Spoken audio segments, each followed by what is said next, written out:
Hi friends, welcome to Nagas Media. இன்னைக்கு வந்து ஒரு சூப்பரான விளாக் தான் பார்க்க போறோம். ஏன்னா ரொம்ப நாள் கழிச்சு நம்ம வந்து நம்மளுடைய பாரத் காலேஜ் போயிருக்கோம் எங்க சித்தியை மீட் பண்றதுக்காக. ஏன்னா ஆயிடுச்சு கிட்டத்தட்ட ஏதாவது முக்கியமான ஃபங்க்ஷன் இந்த மாதிரி டயத்துல நம்ம மீட் பண்ற மாதிரி இருக்கும். முன்னாடி நம்ம சேனல்ல அடிக்கடி சித்தியோட ஸ்பீச் நிறைய போட்டிருப்போம். அவங்களுக்கு வந்து பாத்தீங்கன்னா நம்ம சேனல் மூலமா நிறைய பேர் அவங்களுக்கு வந்து நிறைய ரசிகைகள் இருக்காங்க. அது வெளியில எல்லாம் பார்த்துட்டு கேட்டிருக்காங்க. உங்க நாகாஸ் மீடியால பார்த்துருங்க, உங்களுக்கு ஸ்பீச் சூப்பரா இருக்கலாம். நிறைய பேர் சொன்னதா சித்தியை வந்து எங்கள்கிட்ட ஃபோன் பண்ணி எல்லாம் சொல்லியிருக்காங்க. நிறைய பேர் சொன்னாங்கப்பா அப்படின்ட்டு. அவங்க சொல்லும்போது எங்களுக்கு இன்னும் பெருமையா இருக்கும். நாங்க பாத்தீங்கன்னா ஏற்கனவே பாப்பா பர்த்டேக்கு அம்மா வருவாங்க அப்படின்னு எதிர்பார்த்தோம். பட் அன்னைக்கு வந்து அம்மா ஒரு முக்கியமான விஷயத்துல இருந்தாங்க. ஆமா, என்னன்னா நாங்க போன் பண்ணி இன்வைட் பண்றோம், சித்தி நாளைக்கு வந்து பாப்பாவுக்கு பர்த்டே ஃபங்க்ஷன், நீங்க கண்டிப்பா வரணும் அப்படின்னு சொல்லி. அப்ப அவங்க வந்து வியட்நாம்ல இருந்தாங்க. அந்த தமிழர்கள் சம்பந்தப்பட்ட ஒரு கலை இலக்கிய விழாவுக்கு வந்து அவங்க வந்து முக்கியமான போஸ்டிங்ல அங்கே போயிருந்தாங்க. அங்கே அவங்களுக்கு நிறைய அவார்ட்ஸ் அதெல்லாம் கொடுத்துருந்தாங்க. ஸோ அதை தான் இப்போ ஷோ பண்ணி காட்டுறாங்க. ஏன்னா நம்ம சப்ஸ்கிரைபர்ஸ் நிறைய பேருக்கு தெரியும் சித்தி ரொம்ப அழகா சூப்பராக பேசுவாங்க, ஒரு நல்ல பேச்சாளர் அப்படின்னு சொல்லிட்டு. அது மட்டும் இல்லாமல் அவங்க ரொம்ப நேற்று வந்து ஒரு பெருமைத்தக்க விஷயம் நேற்று நடந்தது. நான் அபி அங்கே போய் இருக்கும்போது திடீர்னு கவர்னர் கையெழுத்து போட்ட ஒரு மிகப்பெரிய ஒரு போஸ்டிங் ஆர்டர் உங்களுக்கு வந்தது. அதை பார்த்தோன்னா எல்லாருக்குமே, மொத்த காலேஜில் இருக்கவங்க எல்லாருமே ரொம்ப ஹாப்பியாக ஃபீல் பண்ணாங்க. எல்லாருமே அவங்கள வந்து ரொம்ப வாழ்த்துக்கள் தெரிவிச்சாங்க. ஸோ இன்னையிலேருந்து 3 வருஷத்துக்கு அவங்களுக்கு ஒரு மிகப்பெரிய போஸ்டிங் கிடைச்சிருக்கு. அவங்களும் ரொம்ப சந்தோஷப்பட்டாங்க. பார்த்தா எங்களுக்கு ரொம்ப ஹாப்பி. அது எங்களுக்கு ரொம்ப சந்தோஷமா இருந்துச்சு. அதே மாதிரி நான் பாத்தீங்கன்னா மகி ஃபர்ஸ்ட் அம்மா கிட்ட கூட்டிட்டு போகும்போது ஃபர்ஸ்ட் ஒரு பயத்தோட இருந்தேன். அதுக்கப்புறமா பாத்தீங்கன்னா அம்மா கிட்ட அதிகமா பேச நிறைய விஷயங்கள், இந்த புக்கு படிக்க நம்மளுக்கு நிறைய விஷயங்கள் தெரியும்ல. அது மாதிரி அம்மாவை பேச விட்டுட்டு நான் பாட்டுக்கு பார்த்துட்டே இருப்பேன். ஏன்னா அவ்வளோ விஷயங்கள் அவங்க பேசும்போதே நம்மளுக்கு வந்து நம்ம என்னடா பண்ண போறோம் வாழ்க்கையில, ஒரு இந்த விஷயத்துக்கு பயம், அந்த விஷயத்துக்கு பயம், அந்த மாதிரி நம்மளுக்கு நிறைய இருக்கும்ல. அம்மாட்ட பேசும்போது பாத்தீங்கன்னா அந்த பயம்லாம் போயிடும். நான் வந்து பெருசா ஒரு விஷயத்துக்கு பயந்தது சாய் என் வயிற்றுல இருக்கும் போது. நிறைய வாட்டி சொல்லியிருக்கேன், சாய் என் வயிற்றுல இருக்கும் போது பாத்தீங்கன்னா கிட்ட இருந்து பாத்துக்கிறதுக்கு எங்களுக்கு ஆளே கிடையாது. அப்போ வந்து இந்த கோவிட் டைம் வேற, அப்போ ரொம்ப மன உளைச்சல் ஆகி போச்சு எனக்கு. பாத்தீங்கன்னா எதனாலும் தெரியல, கண்ணை மறைக்கிற மாதிரி ஆயிடுச்சு அந்த ஒரு டென்ஷன் எல்லாமே சேர்ந்து. அப்ப அம்மாட்ட போன் பண்ணி பேசும்போது தான் சொன்னாங்க, வெளிநாட்டில் இருக்கிறவங்க எல்லாம் அவங்களே தானே தனியாக குழந்தை பெற்று குழந்தைய வளர்க்குறாங்க, ஃபர்ஸ்ட் யாரையும் எதிர்பார்க்காத, உன்னால முடியும் அப்படின்னு சொல்லி. அதோட மகி கிட்ட நான் சொன்னதுதான், மச்சான் யாரையுமே எதிர்பார்க்க வேணாம்டா, நம்மளே பார்த்துக்கலாம்டா அப்படின்னு சொல்லி. அது மாதிரி நிறைய விஷயங்கள். அங்கே போனதுக்கு அப்புறம் பார்த்தீங்கன்னா இந்த கவர்னர் சைன் போட்டு வந்துச்சு இல்லையா அம்மாக்கு ஆர்டர், அது எல்லாமே பார்த்து எல்லாருமே பார்த்தீங்கன்னா வாழ்த்துக்கள் சொல்ல ஆரம்பிச்சிட்டாங்க. அது எங்களுக்கு ரொம்ப சந்தோஷமா இருந்துச்சு. ஏன்னா எனக்கு பெருமை.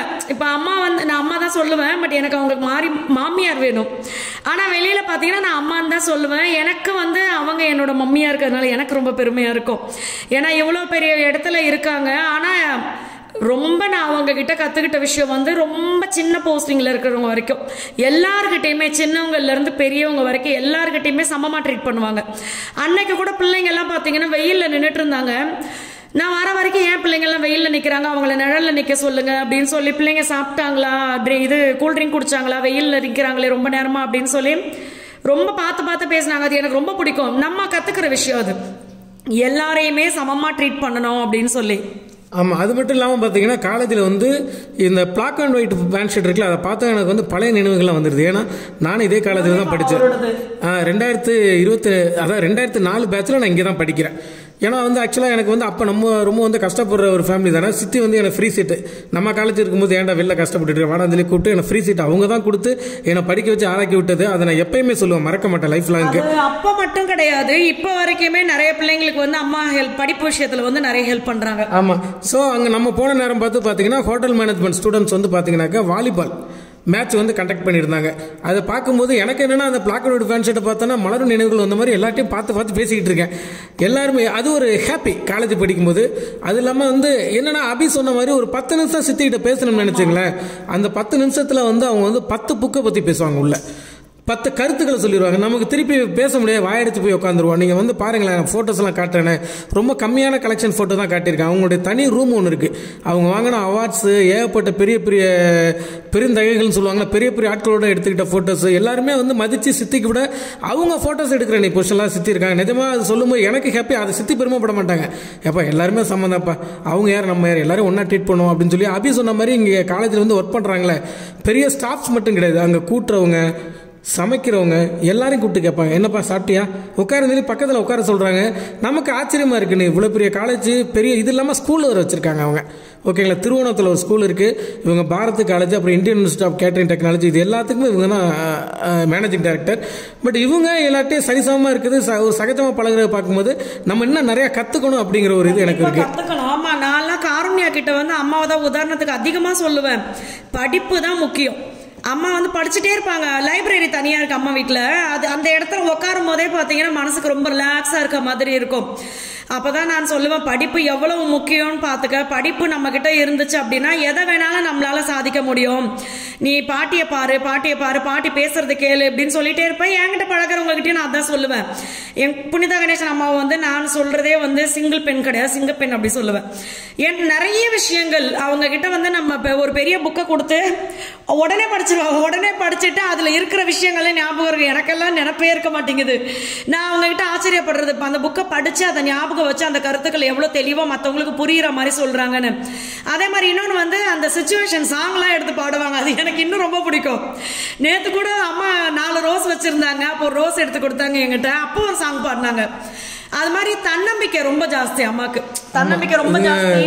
வீணை வாசிப்பாங்க, மிருதங்கம் வாசிப்பாங்க, பாட்டு பாடுவாங்க, டான்ஸ் ஆடுவாங்க, தப்படிப்பாங்க, அவங்கள்ட்ட நல்லா பேசுவாங்க. எல்லாமே எல்லா வகையான இது இருக்குது. நல்ல எழுத்தாளர், நல்ல பேச்சாளர். அவங்க புக்கு சொந்தமாக அவங்க எழுதியெல்லாம் இது பண்ணியிருக்காங்க. எதுக்குடா இவ்வளோ புகழாரம் அப்படின்னு நீங்கள் வந்து கேட்கலாம். பட் என்னென்னா இவங்களை பற்றி நிறையா வீடியோஸ் போட்டிருக்கோம். ஒவ்வொரு வீடியோலையும் நம்ம இவங்களை பற்றி சொல்லும்போது என்னன்னாக்க அது என்ன சொல்லிகிட்டே இருக்கலாம். ஏன்னா நேற்று அவ்வளோ இன்சிடென்ட் நடந்தது நம்ம கண்ணு முன்னாடி. பேர் என்கிட்ட கேட்டிருக்காங்க, நீங்கள் ஏன் உங்கள் புனிதா கணேசன் அம்மாவை காட்டவே இல்லை வீடியோவில் ரொம்ப நாளாக அப்படின்னு. ஏன்னா ஃபோனில் நிறைய ஃப்ரெண்ட்ஸ் கேட்பாங்க. வெளிநாட்டில் இருக்கிற ஃப்ரெண்ட்ஸ் எல்லாம் பார்த்தீங்கன்னா அவங்க ஸ்பீச்சுக்கு நாங்கள் அடிமை, நீங்கள் அவங்கள காட்டுங்க அதிகமாக அப்படின்னு சொல்லுவாங்க. ஆனால் இப்போ பார்த்தீங்கன்னா கொஞ்ச நாள் அம்மாவும் ரொம்ப பிஸியாக இருக்காங்க, நம்மளும் இந்த பிஸ்னஸில் ரொம்ப பிஸியாக இருக்கிறதுனால எங்களால் அடிக்கடி அங்கே போக முடியல. இந்த ஃபோட்டோஸ் எல்லாமே பார்த்தீங்கன்னா அம்மா வந்து ஆமா, முக்கியமான அவங்க விழாவில் வந்து கலந்துகிட்டது, முக்கியமான பேச்சு விஷயங்கள் இதில் கலந்துகிட்டப்ப எடுத்துக்கிட்ட போட்டோஸ் இது எல்லாமே நிறையா இது மாதிரி நிறையா கலெக்ஷன்ஸ் இருக்குது. சரி, நம்ம வந்து எல்லாத்தையும் போய் ஒரு நாள் நான் அது உங்களுக்கு சுற்றுலா மாதிரி காட்டுறாது, நான் கொஞ்சம் ஃப்ரீ ஆகிட்டு. அதுக்கப்புறம் இது என்னன்னாக்கா சித்தி வந்து சொன்னாங்க, விஸ்காம் ஸ்டூடெண்ட் அண்ட் ஃபேஷன் டெக்னாலஜியில் இருக்கவங்களுக்கு ஒரு செமினார் ஒன்று கொடுக்க சொன்னாங்க. சொல்லும் போதே சொல்லிட்டாங்க, அவி நீ கொடுத்துருமா, இவன் சும்மா ஆடியன்ஸாக உட்காந்துருட்டான் அப்படின்னு சொல்லி என்ன கலப்பை இது பண்ணிட்டாங்க. இல்ல, சினிஃபீல்டு பத்தி இப்ப பாத்தீங்கன்னா மகிக்கு வந்து அதிகமா தெரியும். ஏன்னா அவரு ரொம்ப வருஷமா சினிஃபீல்டுல இருந்திருக்காரு. அங்க பாருங்க தம்பிங்க எல்லாம் சிரிக்கிறத காமெடி பண்ணிட்டு தான் பேசிட்டு இருந்தோம் நாங்க. ஏன்னா வந்து இப்ப வந்து நிறைய பிள்ளைங்க வந்து பயப்படுற மாதிரி இருக்கு லைஃப் நினைச்சு. ஆனா என்னன்னா அம்மா அதனாலதான் எங்களை பேச சொன்னாங்க. ஏன்னா எங்க வாழ்க்கையில வந்து ஆரம்பமே 9-8 கட்டப்பை தான்.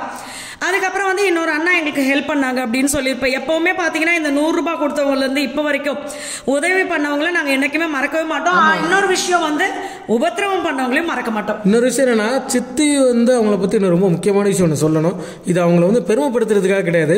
அவங்க கண்ணு முன்னாடி யாராவது கஷ்டப்பட்டு மேலே வளர்ந்து கஷ்டப்பட்டு அவங்களால தாங்கிக்க முடியாது, கூப்பிட்டு உதவி பண்ணிடுவாங்க. பட் அவங்க கண்ணு முன்னாடி யார் கஷ்டப்பட்டு மேலே வளர்ந்து வந்தாலும் எல்லார்ட்டையும் பெருமையாக சொல்லுவாங்க. நான் வந்து சித்தி வந்து இப்போ நானும் அப்பயும் போகிறப்ப அவங்கள சந்திக்கிறதுக்கு பெரிய பெரிய முக்கியமான பீப்புள்ஸ் வருவாங்க, ஒரு கவர்மெண்ட் அஃபிஷியல்ஸ் வருவாங்க, பெரிய போஸ்டிங்கில் இருக்கவங்க வருவாங்க, கட்சியில் இருக்கவங்க வருவாங்க. எல்லார்ட்டையும் வந்து கூப்பிட்டு என்ன சொல்லுவாங்க, இது என் பையன், இது வந்து என்னுடைய மருமக, இவங்க வாழ்க்கை வந்து பார்த்தீங்கன்னு சொல்லி எங்களை பற்றி ஒரு 10 நிமிஷம் ஒதுக்கி பேசுவாங்க. எனக்கே ஆச்சரியமாக இருக்கும். இவங்க இருக்க பொசிஷனுக்கும் அவங்க ஏத்தாப்புல இருக்கவங்க பொசிஷனுக்கும் நம்மளை பற்றி இவங்க வந்து அவங்கள்ட்ட எக்ஸ்பிளைன் பண்ண வேண்டிய அவசியம் கிடையாது. எதுக்கு அவங்க சொல்கிறாங்கன்னா அவங்களுக்கு அது ஒரு பெருமை. நம்மள்ட்ட இருந்து நம்ம பிள்ளைங்க வளர்ந்து இவ்வளோ ஒரு பெரிய இடத்துக்கு வந்திருக்காங்க. வந்து இன்னும் என்கரேஜ் பண்றது நம்மள. இப்ப அம்மா என்ன அப்படி சொல்லும் போது பாத்தீங்கன்னா எங்களுக்கு என்ன தெரியுமா தோணும், இன்னும் நம்ம வாழ்க்கையில நிறைய முன்னேறணும் அப்படின்னு தோணும். அது பார்க்குற எல்லாருக்குமே, இப்போ வீடியோ பார்க்குற ஃப்ரெண்ட்ஸுக்கு கூட நான் சொல்கிறதே அதுதான். இப்போ நம்ம நல்லா இருக்கணும் அப்படின்னு நினைக்கிறது வந்து நம்ம ஃபஸ்ட்டு நம்ம நினைப்போம், நான் நல்லா வந்துடணும் அப்படின்னு சொல்லி. நம்ம கூட இருக்கிற எல்லாருமே அப்படி நினைக்க மாட்டாங்க. யாராவது ஒரு சிலர் தான் அப்படி நினைப்பாங்க. நம்ம வளர்ந்ததில் பெருமையாக நினைக்கிறது ஒரு சிலர் தான் இருப்பாங்க. அது மாதிரி இப்போ எங்களுடைய புனிதா கணேசன் அம்மா வந்து நாங்கள் வளர்ந்ததை அவங்க பெருமையாக நினைக்கிறாங்க. நேற்று ஒரு 10 பேர்கிட்டையாவது சொல்லியிருப்பாங்க, என் பொண்ணு வந்து மருமகன்னு அதிகமாக சொல்ல மாட்டாங்க, என் பொண்ணு தான் சொல்லுவாங்க, என்ன கூட சொல்ல மாட்டாங்க. என் பையன் அடிக்கடி சொன்னது கிடையாது.